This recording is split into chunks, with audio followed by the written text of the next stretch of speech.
This is The Witching Place, a Fatal Folio, a Curious Bookstore Cozy Mystery, Book 1, written by Sophie Love, narrated by Valarie Falken. Chapter 1. Lex tore into the box excitedly, ripping open the cardboard flaps in her haste to get to the items inside. Nestled neatly in 2 rows, their covers aligned edge to edge, were the print proofs she had been waiting for. She took one out and admired it, turning the book so that the glossy dust jacket would catch the light. It looked fantastic.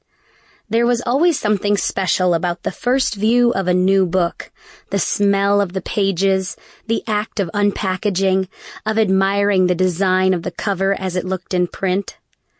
It always took Lex back to her childhood, when her father's bookstore had welcomed shipments of new books to sell. She had been eager to help him, grabbing them out of the box and running to put them on the shelves, standing to admire them for a moment. She'd always thought that, one day, she would follow in his footsteps. These books, though, were destined for another purpose.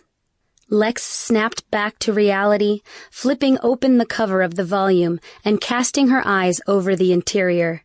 She was looking for misprints, typos, errors in alignment, all of the things that could damage the credibility of a serious book. This was a serious book, too, a very serious one. It was an exploration of the discoveries made by a professor of cellular and molecular physiology at Yale, who had spent the last 2 decades of his career in a research position.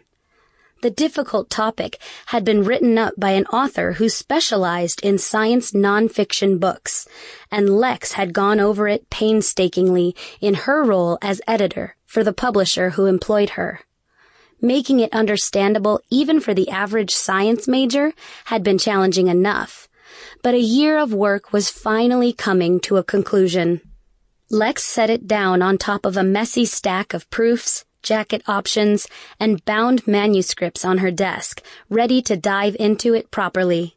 She flipped through the pages, unleashing a waft of new book smell across her face, and paused to fondly place a finger on one of the illustrations. It was bittersweet to finally come to the end of this project. Of all the manuscripts she had dealt with over the past year, it was one of the most challenging, and the most rewarding to finish. Despite herself, she found her thoughts drifting away again, back to her father.